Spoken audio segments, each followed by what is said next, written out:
Welcome to Coach's Corner, everybody. I'm your host, Coach Tripp, here in Sandy Sansing Studios, our title sponsor. I want to thank everybody for watching. Got a special guest today, my teammate at Bama, Kevin Welniak. Kev, man, thanks for coming on the show. Hey, Paul. Good to see you. You're welcome. Thanks for having me. We're going to get into your impressions and everything that later, but let's start from the beginning because everybody's story starts when they were young. They're influenced by certain people, usually mom and dad, but a lot of times those other mentors and champions in your corner. So let's talk about your mom and dad, siblings growing up. You were born in Valparaiso. For those that don't know, it's right outside Destin. And, talk about playing youth sports and the influence mom and dad and maybe an early coach had on you. I appreciate that. I'd love to. I was born in a little town, as you said, Valparaiso, Florida. It's right beside Niceville. And two of our Alabama teammates, mine, Ricky Thomas, was from Niceville High School, and so was David Castile. Oh, that's right. And in about a 5-year period, Niceville won the state championship in '88. My little brother started on that team as a lineman.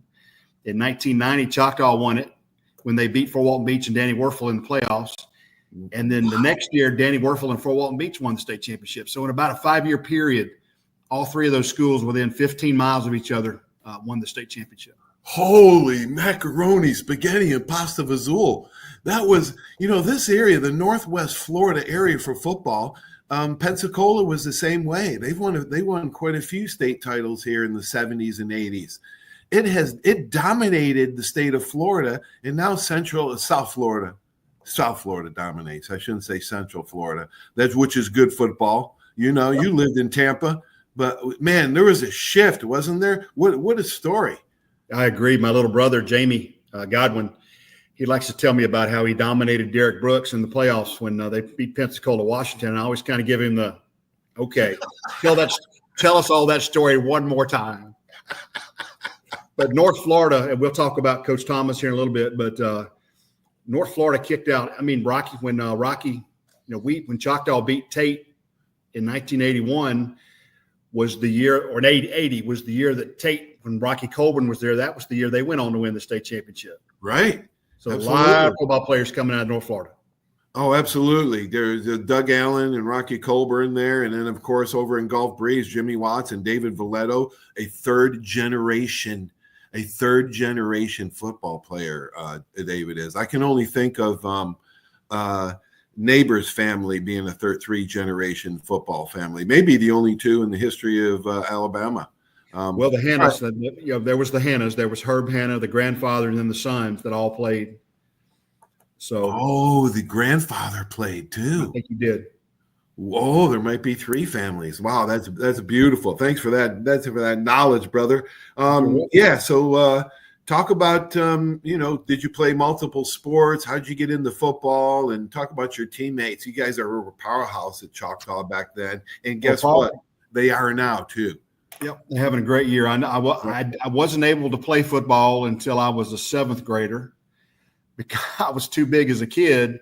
Little League football had a weight limit of 135 pounds, and by the time I was in 6th grade, I weighed about 170. So they wouldn't let me play, and then I went out for football as a 7th grader, and it was hot, and I was tired, and I didn't like it, and I quit and went home. And my mom said, "What are you doing home?"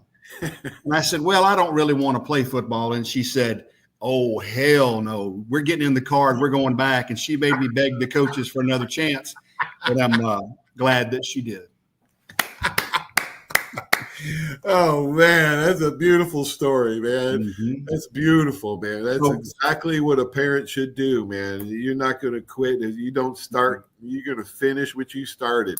Well, there's a little bit more to that story. Growing up in Valparaiso, we grew up in a very modest home about a mile away from the front gates at Eglin Air Force Base on Montana Avenue. And 2 years ago, I took my daughters back to the Panhandle with me. We went to see the little house where I grew up. They were a little suspicious because it was, a typical 3-side brick, 1-side vinyl North Florida home. There was a single mom with 4 kids there. And I went outside and talked with the guy that was living in it then. It had been remodeled a little bit. But I can remember, and I think they still think I'm kidding, but we had a party line phone that we shared with, 5 or 6 other houses. Everybody shared the same phone line. Right, I remember those. I still don't think they believe that, but what's going on. It's true. So we just took a tour through Kevyville when I was their age and coming up. My mom was a high school teacher at my high school, Choctaw High School. Oh, your mom was a teacher there at Choctaw, Hatchie. Had her for Single-family home. Never got a chance to skip. Had her for homeroom. 4 kids. Talk about your 3 siblings. Well, my oldest brother, Mark, was a quarterback, good athlete. I have a younger sister, Carla, and then the youngest is Jamie. And Jamie is the one that played at Niceville High School. Mm-hmm. And he probably could have played in college, but he just wasn't cut out of that mold. And he liked to hunt and fish like a lot of boys up in the Panhandle, and that's what he wanted to do. I understand. All right, talk about your recruitment. Talk about what happened in high school. Somebody told me this week that, just this week that I said, I was talking to you and I said, I'm going to have Kev on the show. And he said, I think Kev had a great playoff game against somebody that they were looking at a defensive lineman. Kevin owned him all night long. Is that true? Is that how you first got started? You were recruited you're actually committed to FSU. Tell the story. Well, I visited Florida and FSU. I really liked Coach Bowden. I loved FSU. My family, I had grown up a big Florida State Knoll. And when I went for my visit at Florida, the University of Florida, Charlie Pell was there. Yep. And the offensive coordinator was a young 29-year-old offensive coordinator that used to be the head coach of the Broncos. So the guy that was the head coach of the Broncos at the time was the offensive coordinator there then. I can't remember his name. He's the father of the coach at I forget Mike. Is it Mike? I forget his name, but he went on to become a head coach of the Broncos and several teams in the NFL. I think his first job was with Oakland when Al Davis fired him, but I'll think of his name before it's over. But I was playing at Choctaw. My senior year, we had 2 teams come down from Alabama. One was Jeff Davis, which Marvin Humphreys played on. Oh, wow. So we played in that game. We lost to them, real close game. And then later in the year, we played a team, Bradshaw, Alabama came down from Florence, Bradshaw High School. And they had a defensive tackle named Patrick Swopes. And I had a really good game against him. And I remember he actually went on to sign with Mississippi State and became all SEC defensive tackle. Oh, wow. So I won the game. I think Patrick won the war overall. I can remember after we played Jeff Davis, which I had a good game against them. I remember Coach Davis. Remember Mr. Magoo, Coach Davis? Oh, yeah. I remember seeing him in the locker room, but I didn't know who he was. And that's when they went in and said, hey, we're interested in that big tackle y'all have. And so that's kind of what really helped me were 2 games against people that Alabama was looking at. Rocky Colburn, they were scouting somebody else they were playing, and they saw Rocky and signed him. Right. Coach Neil Summerford, who was coaching at that time with Carl Madison, actually told the story on last week's show. It's amazing how they're looking for other people and find, the diamond in the rough. All right, so talk about your recruitment and why you picked Bama. My other USM was the first school to ever recruit me, Southern Miss. And my other high school captain on the team was a guy named Steve Hill, who signed with Ohio State that year. And I'll never forget, we were riding to our official visit at USM up at Southern Miss, and we got pulled over by a cop. We were speeding. And the guy gets out, and he says, we had our Choctaw High School Letterman jackets on, and he says, y'all went to Choctaw? I said, yes, sir. He goes, well, my first cousin is Carl Madison. And I understand y'all beat them last night. And he let us go, but it was pretty intimidating for about 10 minutes. So I took my visits to Florida State, Southern Miss, and then I went to Alabama. And one night, one afternoon, my coach, Dwight Thomas, called me from class down to the field house at Choctaw and said, I just got off the phone with Bobby Marks, and they're going to offer you Alabama's going to call you tonight and offer you a scholarship. And he said to me, I suggest you take it. I said, well, I'll take it. Holy cow. Coach Dwight Thomas said that to you? So I committed. I'd never seen Alabama, never been there, never really followed them. but I knew what a great opportunity that was. And then we came to the campus for my visit, and which is a little unusual for me. Coach Bryant, we were sitting at a table. I was recruited with a guy named Scott Bailey, who went on to play at LSU, linebacker. And Coach Bryant came and sat down at our table where we were eating lunch. You know, Coach, can I join y'all? Yes, sir. Feel free to join us. Neither Scott nor I could touch a bite of food. We were so nervous. And Coach Bryant had a suit on. He had a coat on, had a tie on. He was very much a gentleman. And we're driving home, and I was pretty sure I was going to go to FSU. And my mom, the car was real quiet. My mom said, "You're going to love Alabama." Wow. So I really didn't have any much choice, and I'm glad she decided that. Just like she told me we're going to go back to the field house in 7th grade, and you're going to ask for another chance. Mama Bears, the great recruiters know, and Bobby Bowden did too, and Coach Brian did too. Mamas were special. You get. So I ended up being in that last 82 scholarship class with Coach Bryant. Wow, you were signed in his last class, and Preston Gothard got his last scholarship. Mm-hmm. My first roommate at Bama. Talk about your roommates at Bryan Hall and the Bryan Hall story. Well, I was living on the 3rd floor, freshman floor. We got into the room, and Kenny Stabler had taken a knife and carved it in the bottom of the drawer. Stabler, 1966. And I was rooming with a guy named John Pemberton, who was a running back from Atlanta, played at one of the big academies there, Woodward Academy, I think. And John ended up not staying, but John was, his great uncle was the guy that invented Coca-Cola in Atlanta. Oh, I didn't know that. And he was part of the family. And so John came to, my mother had given me $100 to go to school. And John came in throwing $100 sweaters on the floor. And to make matters worse, Paul, he was the best looking guy in our whole freshman class.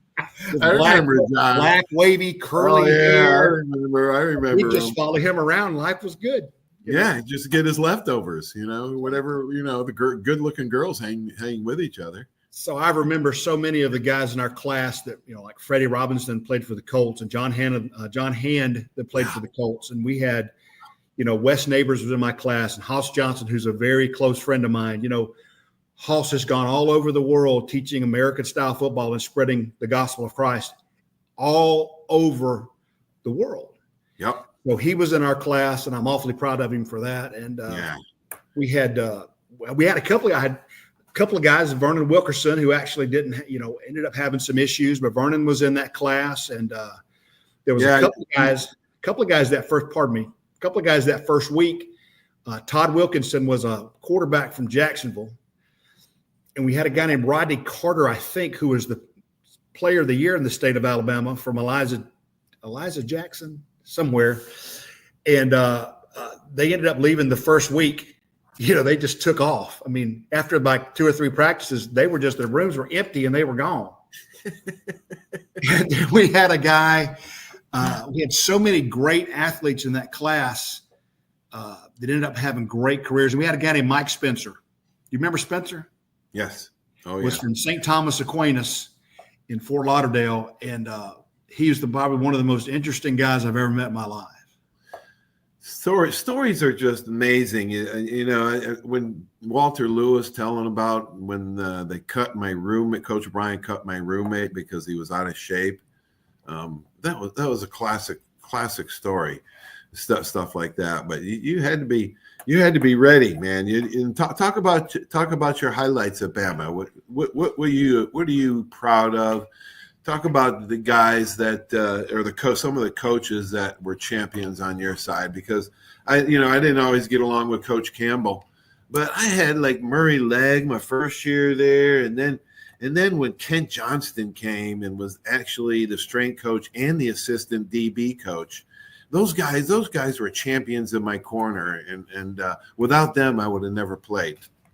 But let's step back just a minute. Walter Lewis and I have an interesting connection.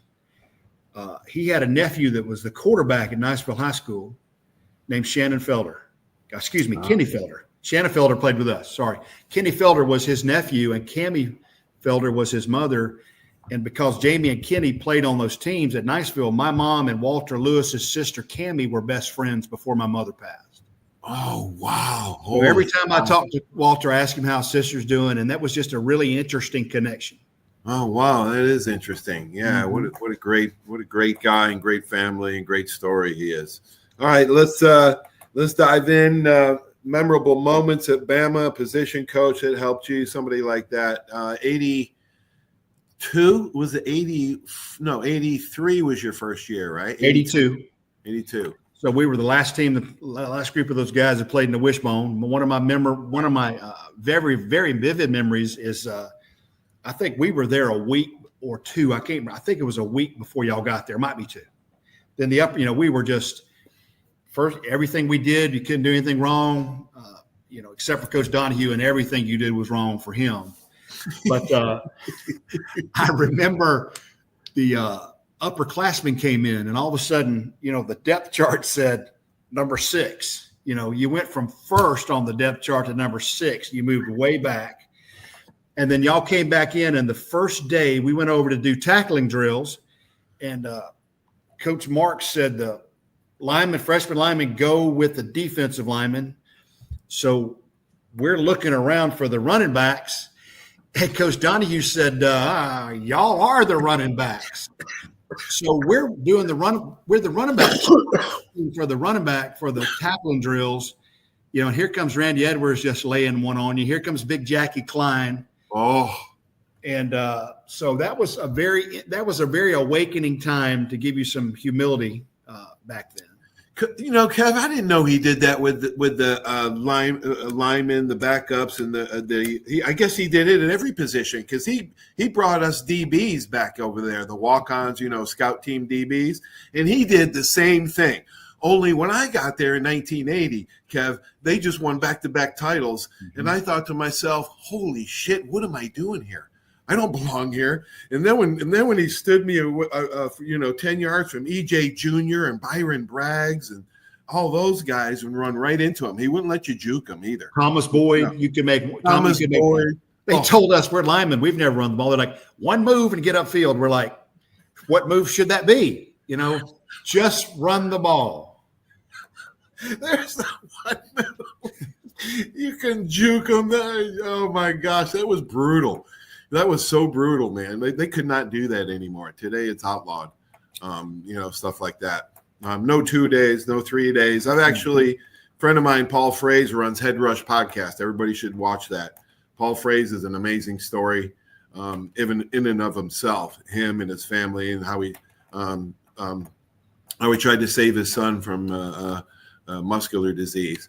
But he runs that podcast, and he believes he had Brett Favre on there, who probably has Parkinson's by now. I have read that. Yes, and Muhammad Ali had it. So it's all from the head. It's all from the repeated head. So is CTE. I believe ALS is too, because I have 3 older brothers, Kev, and none of them know anybody with ALS. Well, I have 4 ex-teammates that have ALS. As does Kerry Good. Says that's Kerry Good. Monday night show. Here's a plug for Good and Faithful Servant show on Monday night, where Kerry weaves faith. I love me some Kerry and Chris Good. Oh man. My God, what a family that is, man. ESPN is missing the ball when they don't do a 30 for 30 on that family. Come on, man. Wake up and smell the coffee, ESPN. You got to find that family. What an amazing story they are. Yeah, Kerry's full of humor and wisdom that like nobody else. He's definitely making the most out of it. Yeah, he's full of wisdom. I'm so grateful that he can do this Monday night show, AI technology. Because of AI technology, it's possible. All right, so you graduated. Talk about another memorable moment, not to talk over you. No. So when the upperclassmen came in, Coach Powell, who I just absolutely loved to death, our offensive line coach at the time, Steve, all right, let's get the number ones on the Reds. Let's do the blocking scheme. Let's do the blocking sled. And it's Mott, it's Vickers, it's Adcock, it's Beasley, and I forget if the other tackle, it might have been Mike McQueen or Willard Sism. But all Coach Powell, we hit the sled a couple of times. Coach Powell says, "All right, let's go win them all. Get us another ring." I mean, that was the pitch. That was his motto, his little motto. Let's He just would go. say that. Let's just go win them all. Get us another ring this year, boys. Oh my gosh, that's beautiful, man. Yeah, I think every coach should have a little motto like that, don't you, Kev? You would have been a great coach. Well, I coached for a little while, Paul, in high school down here at a little private school. I coached a boy named Mike Pearson. I met him when he was 19.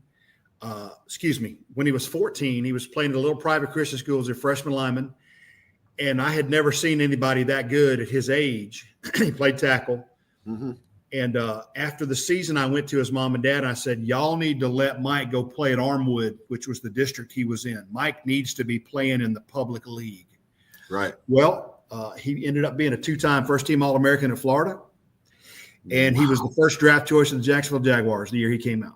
Wow, man, isn't that rewarding? Is that not feeling better than any money, fame, sex, and anything? It's a great feeling when you have something like that succeed and you help them get there. That's a beautiful thing. All right, so you graduated in '87, took your first job in Tampa, first sales job.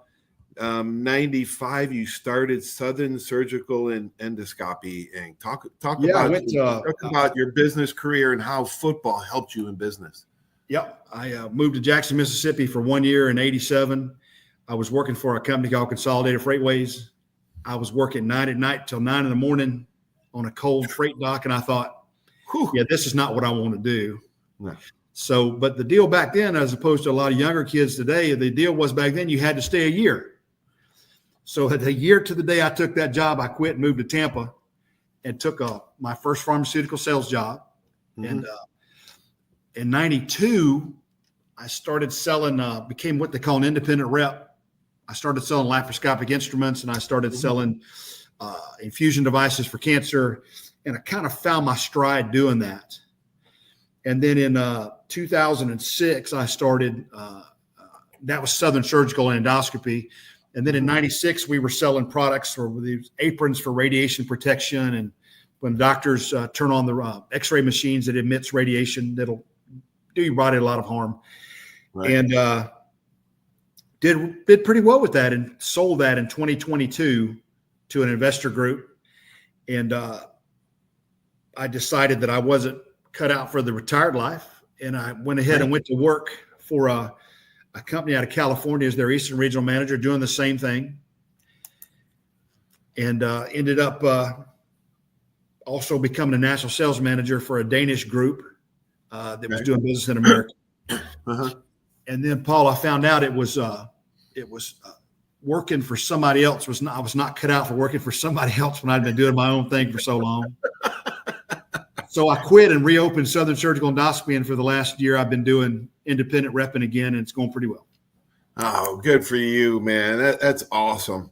That is awesome. I was a manufacturer's rep for many years.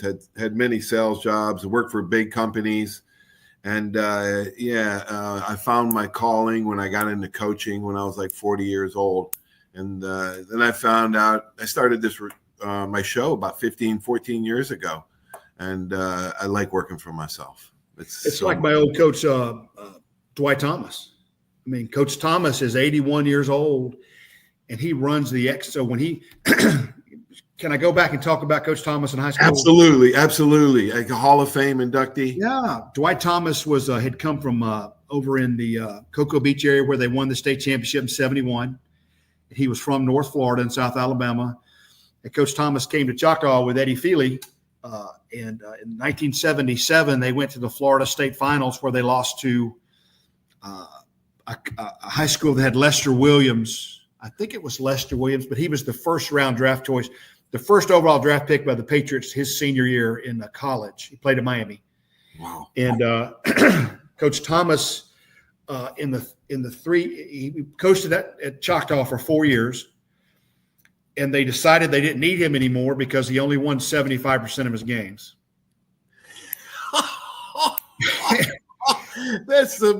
I'm telling Crazy. You, there are some stupid principals and ADs. Yeah. And there really are. I've seen it. I've seen it here. Go ahead and finish the story. It's a great story. So he went over and took the job at Escambia that nobody wanted. Escambia was a place where coaches went to die. Right. And I came home for Christmas and wanted to go see Coach Thomas. Now, my running back at Choctaw was a guy named Arthur Humphrey, who started 4 years at running back for Ole Miss. We played against him. Wow. And Arthur, his senior year, rushed for 350 yards against Fort Walton Beach High, my biggest rival. And so I went to see Coach Thomas at Christmas, and I said, how's things going at Escambia? He said, good. I've got a freshman running back that's really pretty good. I said, well, he can't be better than Arthur. He said, oh, yeah, he's better than Arthur. And I said, well, what's his name? He said, Emmett Smith. He said he was better than Arthur. He recognized that. Oh, he said he was the best football player he'd ever been around, and proved to be true. Yeah. Oh, absolutely. So they won 2 Florida State championships in their division. They won 2 national championships. Coach Thomas was the Gatorade Coach of the Year. Emmett was the Gatorade Player of the Year. Right. And Coach Thomas sent untold numbers of boys to school at major colleges. Yes. The 3 years I was at Choctaw, I think he sent guys to Alabama, to Ohio State, to Auburn, to LSU. I think my 3 years we had about 7 guys sign major schools. Oh my gosh, Kev. Coach Thomas is the most godly, humble man I've ever met in my life, and I always try to remember the things that he taught us. Right. So when he finished coaching, he founded the first national scouting service where he never talked to the player. The colleges paid Coach Thomas to go to the game and grade the players for them. Never met the player. Wow. And today that company has been bought. It's called XO, I think. Oh, and Coach Thomas is still going to games. Wiregrass Ranch, where I was helping out for a little while, where my daughters went to high school down here in Wesley Chapel. We're playing Plant High School one time.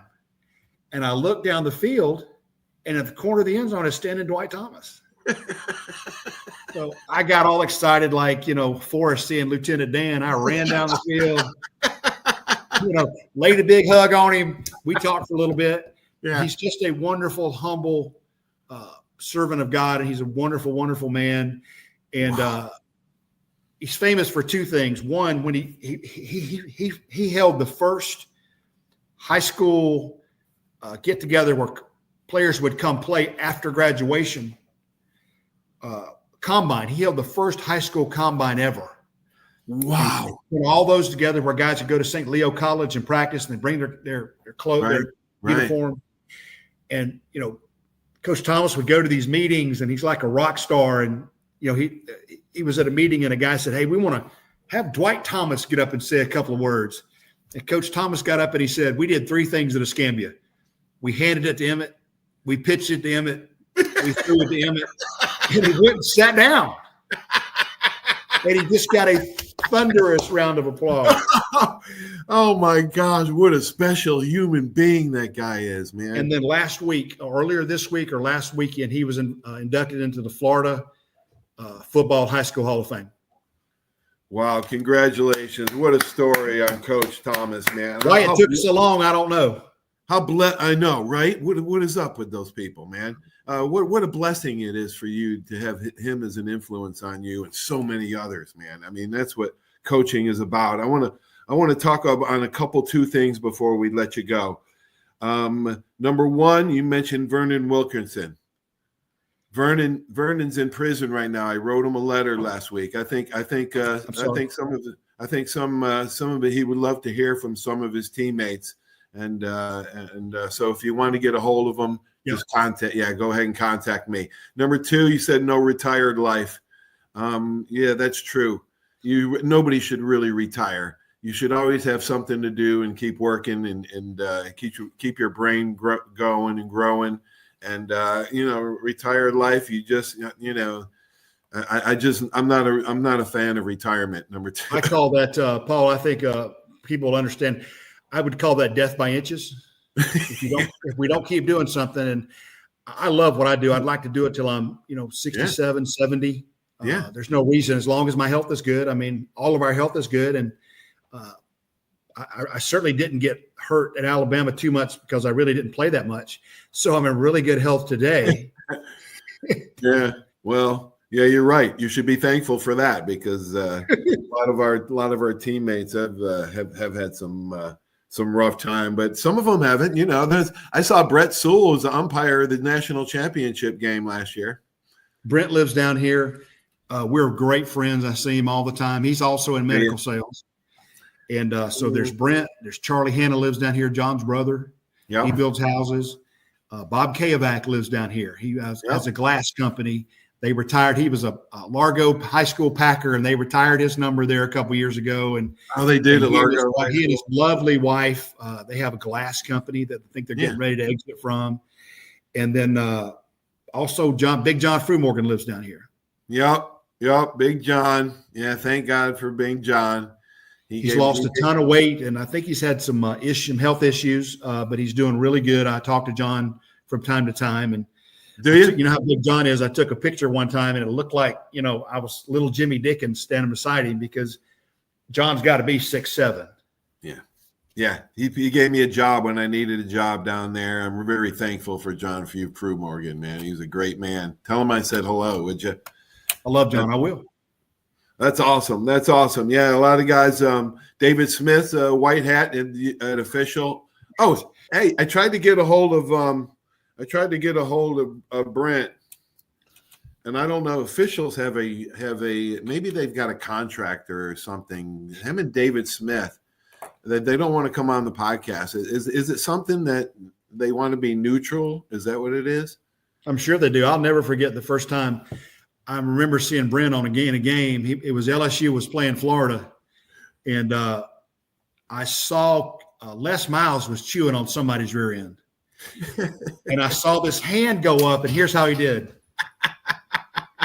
And I could tell it was Brent's hand. And he said, Brent looked at Les Miles and said, "That's enough, coach." Every time Brent referees, he's as big as the guys on the field. You can tell it's him because he looks like a V. He's about 6'5". He's in great shape. He's an umpire. You do not want it screening the guy for you, man. You don't want to run into him.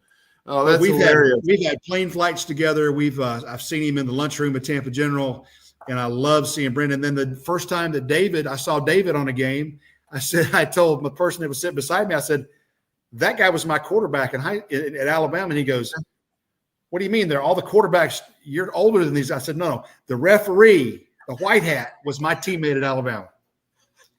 David Smith looks like he's 33 years old. God bless him. I saw him on TV. It's the first time I knew he was white hat, and I said, "Damn, that looks like David Smith, man. That can't be David Smith." It was him. Yeah, that's David Smith. Oh man, I don't know if it's neutral or I'm going to tell stories like, you know, and change the names to protect the guilty. I don't know what they're afraid of. But if you talk to Brent, tell him I'd love to have him on the show. And yes, I am going to bring up the fight with him and Larry Roberts that Coach Bryant ordered. There's also a great story between a little tussle he and Bill Condon. So I won't bring up that one, but Coach Bryant was involved in the Larry Roberts fight, him and Brent. Yeah, that was. Yeah, I think Larry was. It was our first year. 81. It was 82. It was 82. Yeah. And Brent was, because that was my first year. Brent was playing defensive tackle. Larry was playing tight end. So they kind of got in a little tussle during practice, as you know. Right. And Coach Bryant, Jim, good Coach Goosetree, you go get those boxing gloves. He brought out these old timey boxing gloves. Boop, boop, boop, boop. Big old suckers. And early in the fight, Larry was getting on Brent pretty good. But what people forgot to tell Larry in time was Brent's a certified black belt about 7 degrees deep. And then Brent and Larry is our late teammate who's passed away, and I miss him a lot. Yeah, I know. God rest his soul. God rest his soul. Early on, Larry was getting him, and then Brent wore his ass out. I'll never forget it, man. He took off their helmet and shoulder pads, and Goosetree taped up those gloves, and everybody circled him like a ring, like a boxing ring. And Coach Ryan said, "All right, first round." Just blew the whistle, and then he blows the whistle after a few minutes. All right, end of first round. Then he walks around for struts around for like 20 seconds. and he blows the whistle. Round 2. And I don't know how many rounds. There was one rule. There wasn't one rule, Coach. There was one rule. Coach Goostree said you can cheer, but you can't cheer for either player. All you guys can do is cheer. I forgot it was pretty cool. I forgot about that. And then Coach Bryant knew that one of them was going to get hurt because they were so tired. Yeah. And he said, "All right, let's take it to the house." That's enough. He said, "Oh, damn it, that's enough." Yep. Good stuff, man. Good stuff. Thanks for being on, Kev. What a great. Who would be a good guest besides Brent Sewell and who would be a good guest to have on? I think we should have. We always talk about those earlier players, but I think a guy like Freddie Robinson would be a great guest. John Hand. I don't know where John lives. I saw John on LinkedIn, and I sent him an email, and I said, "John, you never say hi to anybody." And he sent me back an email with one word. He said, or 2 words, "Hi, Kevin," and that's all he said. And John's very quiet, easygoing. But I think Kurt Jarvis would be good. Oh, Gentle Giant. I had Kurt on. He's got a great story about reaching his goals, man. Todd Roper, Todd Roper's a judge now in North Carolina. He might come on with you. Oh yeah, Todd Roper. That's a good one too. Roper, John Hand. Yeah, awesome. Those 3, Brent Sewell. I would love to have those guys on. Kev, it's great to see you, man. If you're ever up in the Panhandle, come back to little Kevinville there in Valparaiso. Call me up, brother. All right, we love you, Paul. Thank you. Love you too, buddy. Bye-bye. Yep. Kevin Welniak, what a guy, man. What a beautiful story he is, and has some really funny stories. Thanks for watching Coach's Corner, everybody. Next week, Coach Mark D'Antonio, Michigan State, great football coach, the winningest coach in Spartan history. And so we'll have him on the show, and Jim Tressel to follow the week after that. So I want to shout out to all my great sponsors. Thanks for Sandy Sansing, Hill Kelly Dodge, Cordova Lanes, Ronnie's Car Wash, just on and on and on. Thank you, and stay tuned for these messages, because without these great sponsors, this just wouldn't be possible. Have a great sports weekend, everybody. So long. Peace. When it comes to buying your next car, truck, or SUV, you need a team that puts you first. Here at the Sandy Sansing dealerships, we're proud to serve Pensacola and the Gulf Coast with the best selection, trusted service, and deals that work for your family. Just like great coaches build great teams, Sandy Sansing builds lasting relationships with every customer who walks through our doors. Because when it comes to finding your next vehicle, there's only one name to remember. Sandy Sansing can. That's you trying to fix the plumbing yourself to save a few bucks. Doing things yourself doesn't always end well. The same goes for insurance. That's why Auto Owners works with local independent agents who tailor coverage to meet your needs and offer discounts for life, home, car, and business insurance. Because sometimes you need a professional to get the job done right. That's simple human sense. When it comes to buggies and golf carts, nobody does it like Buggy Works. Hi, I'm JP Wibbs. We've got the largest selection of golf carts on the Gulf Coast. We have a brand new 10,000 square foot state-of-the-art service center and showroom to keep you rolling. We're right here in the heart of Car City at 5831 Pensacola Boulevard. Open Monday through Friday, 8 to 5, Saturdays 9 to 3. Check us out at buggyworks.com. Buggy Works. Come by and see why we're the #1 Denago dealer in the nation. Are you riding around in a filthy vehicle? Dirty car no more. Visit Ronnie's Car Wash today to get it shining in no time. They have 3 convenient locations with another coming soon. The unlimited monthly wash packages start as low as $14.95 per month with free vacuums, multi-purpose spray, and towels. Visit them in Gulf Breeze, Navarre, Fort Walton, and soon Crestview. Don't wait, wash today. Be sure to see Ronnie's Car Wash on Facebook to see the latest specials and discounts. You'll be riding and shining in no time. When it comes to buying your next car, truck, or SUV, you need a team that puts you first. Here at the Sandy Sansing dealerships, we're proud to serve Pensacola and the Gulf Coast with the best selection, trusted service, and deals that work for your family. Just like great coaches build great teams, Sandy Sansing builds lasting relationships with every customer who walks through our doors.